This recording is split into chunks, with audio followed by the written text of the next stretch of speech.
Because what we've got now is Burnham. We have Burnham approaching onto Downing Street by the day.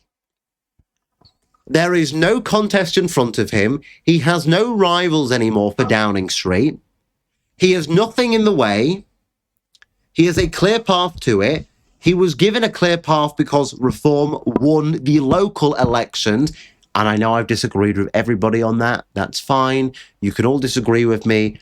I was still right that Reform should have lost the local elections. I was still correct. And since then, everything's gone downhill. And I think it's weird because I was looking at Burnham and I've been looking at the people that he wants to surround himself with.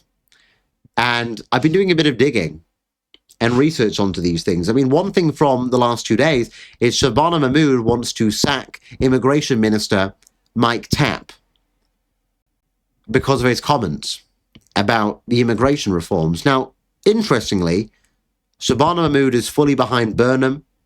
Mike Tapp is not behind Burnham. Mike Tapp has been saying that we need a general election for a mandate if we're going to replace the leader. Very interesting language. And now Mahmood, who is eyeing up a position within Burnham's cabinet, she's calling for the resignation and the firing even of Mike Tapp. Interesting. Because what you're seeing right now is everybody inside of Labour is unifying behind Burnham. And this was not an accident. This was not an accident anywhere. This was a plan. And actually, I think it's fair to say this was a coup. This was a coup to replace Starmer with Burnham. But the people that are doing that are the same people that put Starmer in place. And why are they doing it with Burnham? Well, because Burnham is the northern guy. He is the king of the north. He does appeal to the north. He's come out now saying that he wants an office up in Manchester, so he doesn't always have to be down in Westminster, down in London, down in Downing Street. Because if you can create that separation of power, you put the illusion that the north is now being represented too. I've been saying this. I've been saying he's not a new driver of the same vehicle. I said he's buying a new model of car. I was right. He is buying a new model of car. You are seeing a new Labour Party being rebirthed in front of your very eyes. They are looking to rebrand the Labour Party under Burnham's image. And there's some very dodgy things about his campaign and those that he is surrounding himself with. Let's put it like this. What if I told you that during Burnham's campaign for the by-election over in Makerfield, 2 weeks before winning, the think tank called Labour Together received a £125,000 donation? And who was their former director? Let me give you a guess. Who stood down for Makerfield to allow Burnham to run? Josh Simmons. Josh Simmons is the former director of the think tank Labour Together. Weirdly enough, Labour Together doesn't actually exist anymore. It's supposed to not exist. But the former director who stood down for Burnham, who's Jewish, by the way, Josh Simmons is Jewish, which received a £125,000 donation, he's now expecting a top role in number 10. And do you know who funded it? Well, on the 3rd of June, it was a guy called David Sainsbury, who's also Jewish. He is the one that gave Labour Together that donation, which is weird because in mid-March, just before, when they were speculating about Starmer's resignation, he gave the Central Party £500,000. So what does that tell you? This coup has been underway for a while.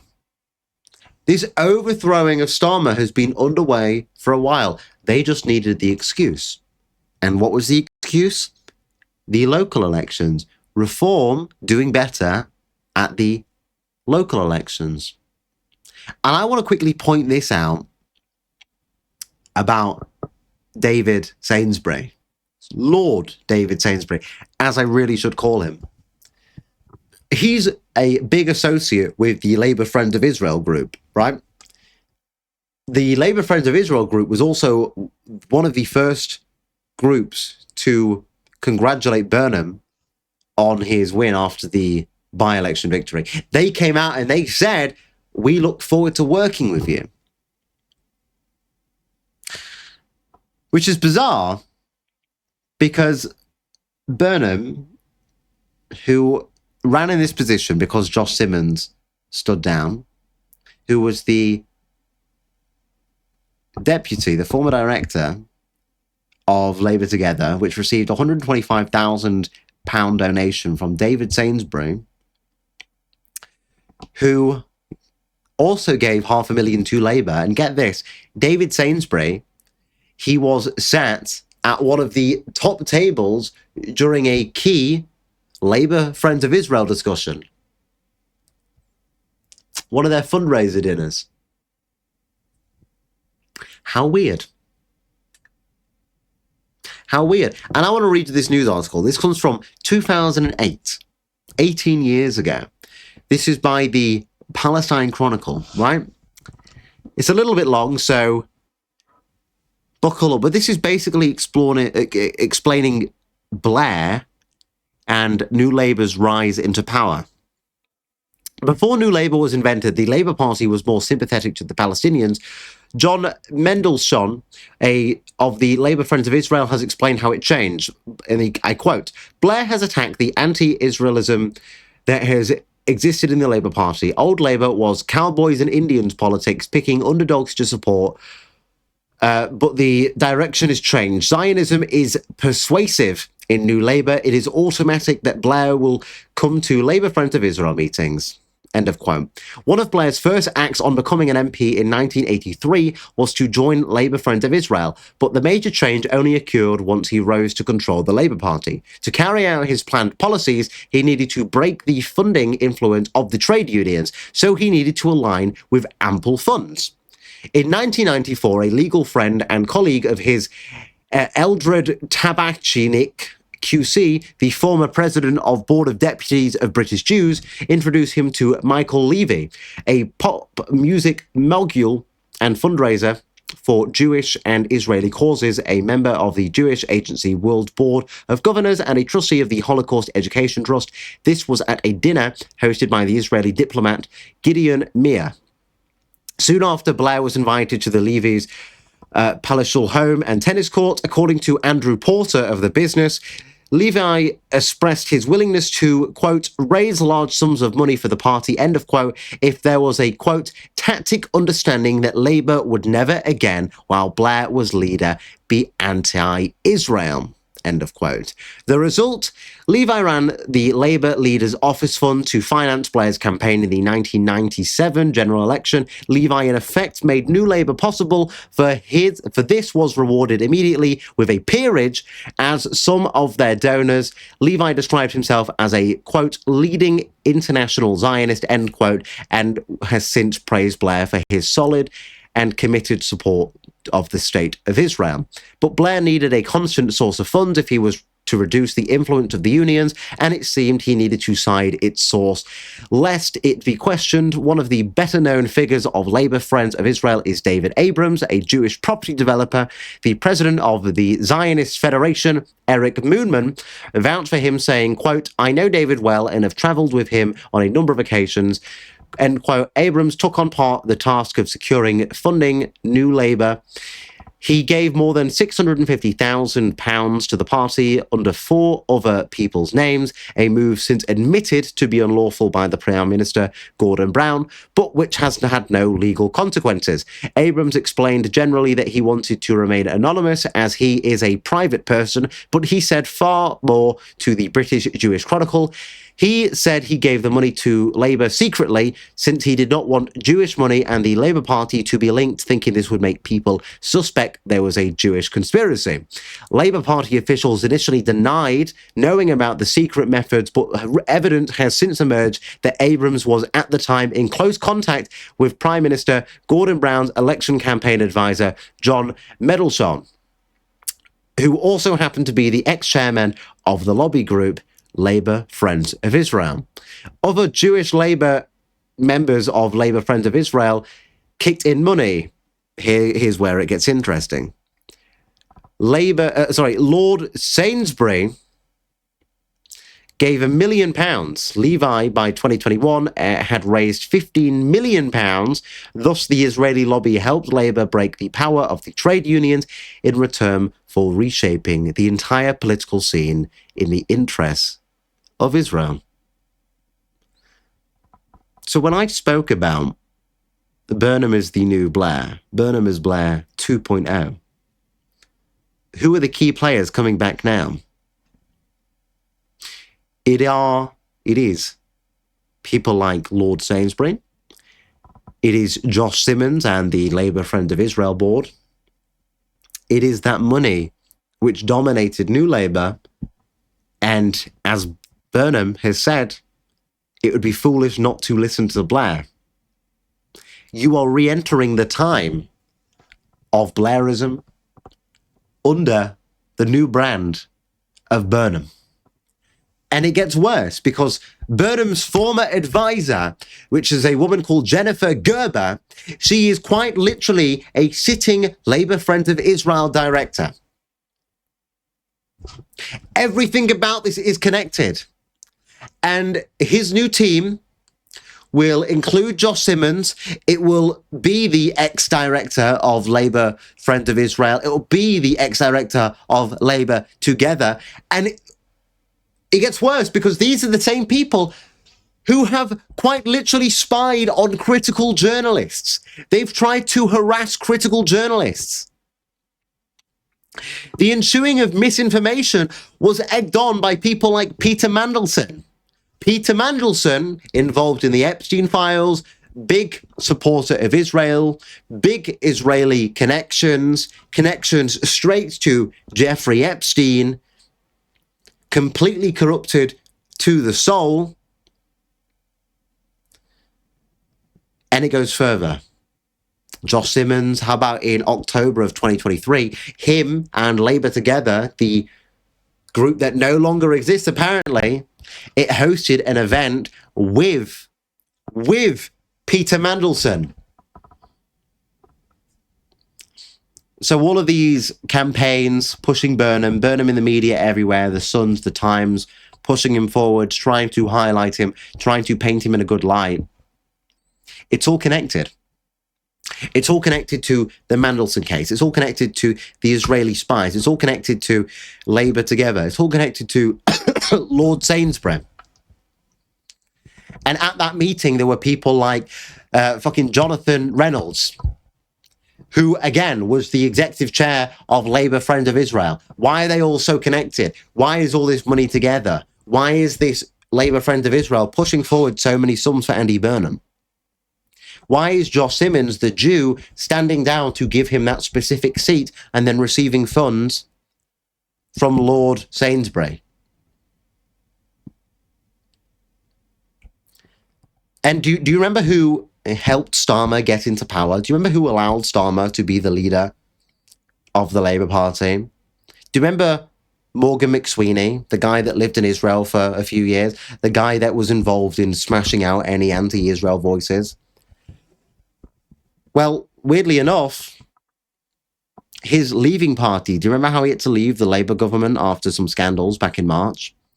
Who attended his leaving party? That would be Jonathan Reynolds, the executive director of Labour Friend of Israel. Which is weird. How they are all playing together. They're all so interconnected with one another. It's almost like all this money, all this funding, all this influence is just working in one big coalition. And even at a conference in 2024, the JLM conference, Josh Simmons quite literally spoke alongside former Israeli spy a guy called Asif Kaplan, at the event on how to run a good campaign. Why is Josh Simmons talking with an Israeli spy about how to run a good campaign? And then this is the guy that gives up his seat for Burnham. Connections with Israeli spies, Jewish money everywhere, completely succumb to Jewish influence, talking to literal foreign informants about how to run a good campaign. And the journalists that they were attacking after this, the misinformation campaign where they were spying on the journalists, this Hafard guy was spying on the journalists. What were the journalists investigating? You want to know what they were investigating? They were investigating Peter Mandelson's protege, Morgan McSweeney. So Josh Simmons has been working with the spies to harass journalists that were investigating Morgan McSweeney, who was the advisor to Starmer, who had to leave in March, who held a party in March that had all of these people like Joshua Reynolds, like Josh Simmons, all of these people. It's one big fucking coup. It's one big fucking coup. And the weirdest thing is, yes, okay, McSweeney resigned from the Labour Party back in March. But even if you look at his LinkedIn profile now, it still shows, even to this day, that he is a part of Labour. He is still the campaign advisor. So who do you think was running the Burnham campaign up in Makerfield?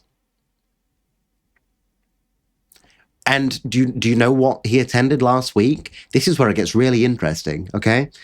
What's being promoted massively right now in the newspaper? Burnham, King of the North, everywhere you look. The Sun, the Times, everywhere is promoting Burnham. They're promoting him in a positive light because they're trying to put forward the image of Labour. They're trying to resurrect Labour. And what did Morgan McSweeney attend last week? It was the summer party of a guy called Lachlan Murdoch. Where have we heard Murdoch before?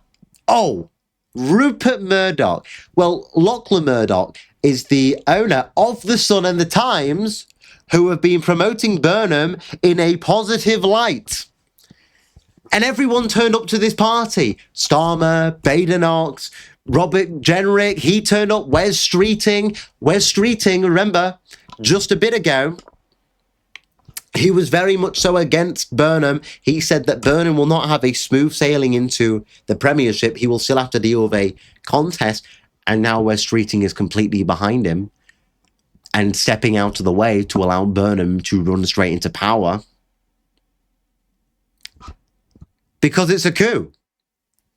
It's being managed behind the scenes. Behind the scenes, all of this is working together. They're all working together in tangent. Even Starmer, to allow Burnham to take the spotlight with all of this foreign money, and to allow Burnham to become Prime Minister with the influence behind them of Labour Friends of Israel, with people like Streeting standing down, with Starmer resigning. And this is common. This is what's happened for many a year in British politics. The Murdoch Empire has quite literally groomed Labour Party leaders for decades. Let's put it like this. As head of the Crown Prosecution Service, Keir Starmer accepted more Murdoch-led lunches than any other British press combined. Any other. He accepted more lunches from the Murdoch media empire than any other British press. Because it's grooming. They're all working on the same thing. And going back to Burnham, going back to Tony Blair, who I compared him to, Tony Blair, as even described by Burnham, had an almost incestuous relationship with Rupert Murdoch. And that's evident. You can see that, for example, in July 1995, Tony Blair, 2 years before becoming Prime Minister, flew to the Cayman Islands to meet with Murdoch. He was friendly with Murdoch. He's been friendly with Murdoch. Murdoch helped him through his entire campaign, helped him through his premiership, helped him while he was Prime Minister.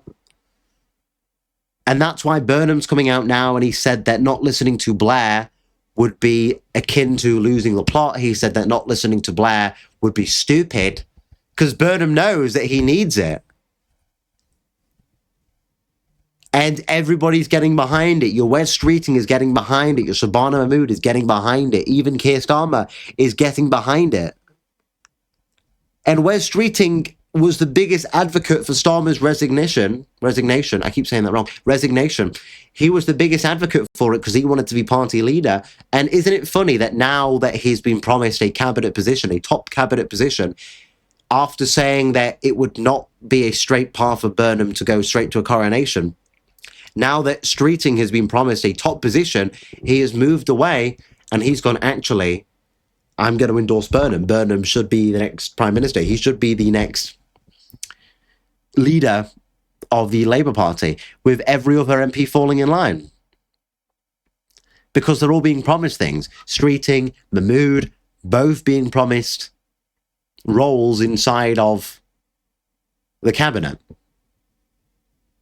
And these were the guys that were the first MPs, the first top cabinet members to go against Starmer and say he should step down, he should resign, Starmer should resign. And now they're being groomed by the Murdoch empire, by the Labour Friends of Israel, by the Blairites, by Burnham himself. They're being groomed to accept Burnham as Prime Minister, give him a clear path, knock Starmer out of the way. And it all links. It all links. Because going back to David Sainsbury, who's funded this since the Makerfield by-election, his daughter, a woman called Francesca Perrin, last October, I think it was, gave Shabana Mahmood £50,000. So you wonder why she's listening, because she's been paid for by them. And this is why unionist groups are now lobbying for Ed Miliband, who's also Jewish, to have the role of Chancellor.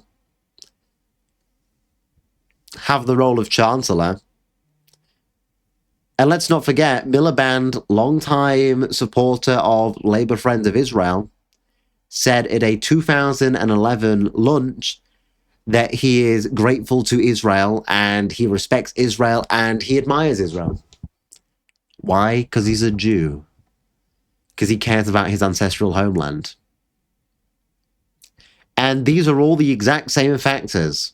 Labour Together, the think tanks, the funding, the Murdoch Empire, Morgan McSweeney, David Sainsbury. These are all the exact same factors that led to Starmer being pushed into power. They knocked out Corbyn and they removed the anti-Zionist wing of the Labour Party and they pushed Starmer into power.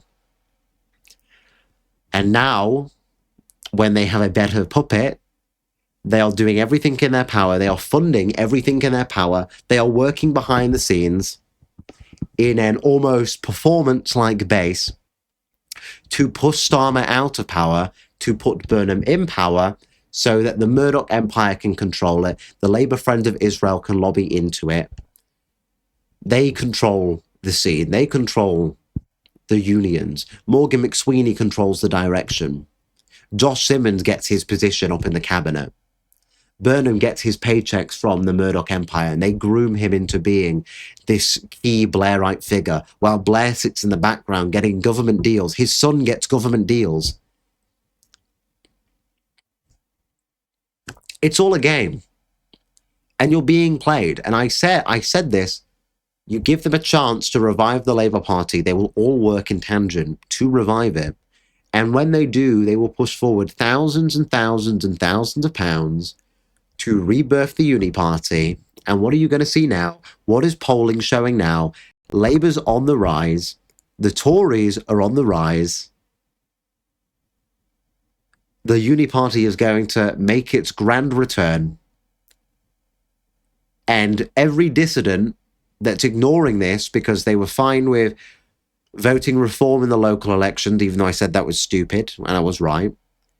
They're fine with restore completely knocking itself on the head now because it's being subverted by Rupert and allowing people like Tommy to have a control over the party because his base will make up a large proportion of it.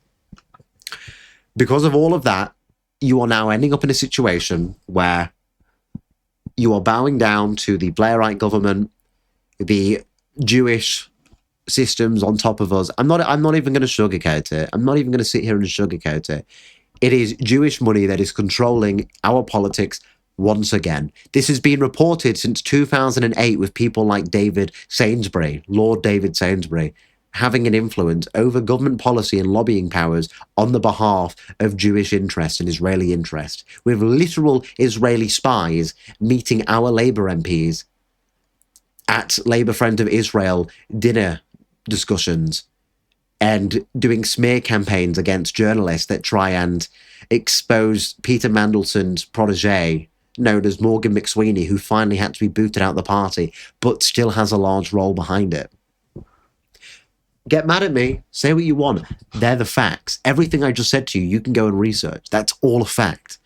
I do the job and the due diligence of reading these things for you so you can have the information and take it away. But that's where we're at. We're at this foreign body dominating once again our politics and ultimately having control over our system. And that will be under the guidance of Burnham, who will grab the white working vote back from the North by appealing to the North and completely hammer down Reform's base. Nigel will be knocked out of being the party leader of Reform. They'll replace him with somebody that is willing to make deals with the Conservatives, and you will see the Uni Party suck away at the dissident, suck away at the chance of breaking it, and once again flap its wings, turn its gears, and by 2029 it will be back.